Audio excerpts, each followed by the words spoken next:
नमस्कार, स्वागत है आपका रिपब्लिक भारत की डिजिटल प्लेटफॉर्म पर। मैं हूँ आपके साथ अनामिका सिंकाली और आज हम बात करेंगे रिलायंस फाउंडेशन की ओर से संचालित वनतारा की, जिसको लेके आज सुप्रीम कोर्ट में अहम सुनवाई हुई और आज रिलायंस ग्रुप की इस मामले में बड़ी जीत, या यूं कहें तो सुप्रीम कोर्ट से क्लीन चिट मिली है। पूरा मामला क्या है जरा ये भी जान लीजिए। देखिए, वनतारा मामले में सुप्रीम कोर्ट ने अपनी ओर से एक जांच कमेटी बनाई थी, जिसकी रिपोर्ट सुप्रीम कोर्ट को पहले ही सौंप दी गई थी। आज उसी रिपोर्ट को लेकर के सुप्रीम कोर्ट ने कुछ टिप्पणियां की हैं जो अपने आप में काफी महत्वपूर्ण है। एसआईटी ने अपनी रिपोर्ट में वनतारा को क्लीन चिट दी है।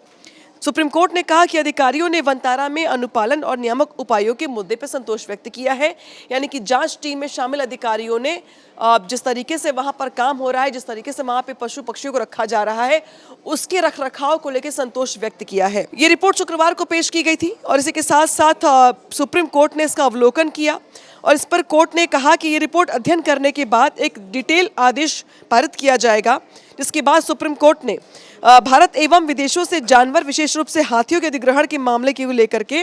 कानून का पालन न करने पर के आरोपों पर वनतारा के खिलाफ जो जांच और जो याचिकाएं की गई थी, उसके लिए 25 अगस्त को एक एसआईटी का गठन किया गया था और उसी एसआईटी की टीम ने जाकर के वहां पे मुआयना किया था, अवलोकन किया था, इसके बाद अपनी रिपोर्ट कोर्ट में सौंपी थी। हालांकि देखिए, अगर बात की जाए जिस तरह से जो शिकायतें आई थी वो भी अपने आप में काफी महत्वपूर्ण हो जाती हैं। तो जरा जान लीजिए कि आखिर कब ये शिकायतें की गई थी और क्या कुछ किया गया था इस दौरान। सुप्रीम कोर्ट ने मीडिया और सोशल मीडिया में आई खबरों और गैर सरकारी जो संगठन थे उनकी शिकायत के आधार पे वनतारा के खिलाफ अनियमितताओं का आरोप लगाने वाली जो जनहित याचिका थी उस पर सुनवाई की थी और याचिका पर सुनवाई के बाद सुप्रीम कोर्ट की ओर से एक पूर्व न्यायाधीश की अध्यक्षता में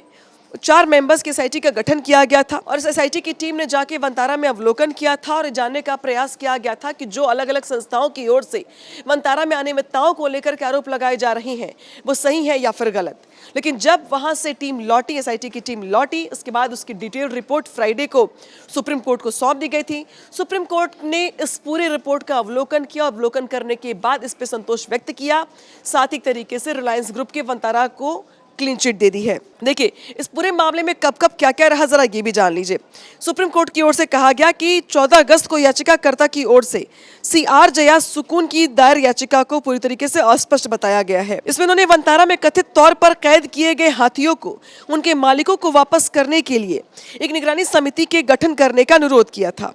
सुप्रीम कोर्ट ने सोमवार को कहा कि गुजरात की जामनगर स्थित वनतारा में पशुओं का अधिग्रहण प्रथम दृष्टया नियामक तंत्र के दायरे में आता है। सुप्रीम कोर्ट की ओर से बनाई गई एसआईटी की जांच में कोई गड़बड़ी नहीं पाई गई है। जस्टिस पंकज मित्तल और न्यायमूर्ति पीबी वराली की पीठ ने कहा कि पशुओं का अधिग्रहण नियामक अनुपालन में किया गया है, यानी कि कोर्ट ने यहाँ पर पाया है कि जो भी यहाँ पर चल रहा है वो एक तरीके से नियम कानून के अधीन है। बेंच ने यह भी कहा कि वन्यजीवों को वहां रखने के लिए कोई खामी नहीं पाई गई है। इसी के साथ साथ अगर बात की जाए तो अब यहाँ पर एक तरीके से रिलायंस फाउंडेशन की बड़ी जीत होते हुए यहाँ पर दिखाई दे रही है। एक तरीके से अगर देखा जाए तो बीते दिनों जिस तरीके से वनतारा को लेकर के तमाम आपत्तियां दर्ज करवाई गई थी और कई सामाजिक कार्यकर्ता और जो संस्थान थे उनकी ओर से कहा गया था कि वहाँ गैर कानूनी तरीके से कुछ हाथियों को कैद करके रखा गया है, जिसका अधिकार वनतारा के पास आधिकारिक तौर पर नहीं है, जिसको लेकर के सुप्रीम कोर्ट की ओर से ये माना गया है कि यहाँ पे सभी नियमों का पालन करवाया गया है, इसमें कोई गलती नहीं है और कोई खामी नहीं पाई गई है। इसी के साथ साथ ये भी कहा गया है कि जिस तरीके से हाथियों को रिलायंस फाउंडेशन के वनतारा में भेजने में कोई गलती नहीं की गई है, इसीलिए अदालत स्थित एक वाइल्ड लाइफ फैसिलिटी में हाथियों के स्थानांतरण को चुनौती देने वाली जो याचिका है उस पर सुनवाई करते हुए ये बड़ा फैसला किया गया। हालांकि देखना ये होगा कि फिलहाल प्रथम दृष्टया रिलायंस ग्रुप को तो बड़ी राहत मिल गई है, लेकिन आने वाले दिनों में इस मुद्दे को लेकर के और क्या कुछ होता है।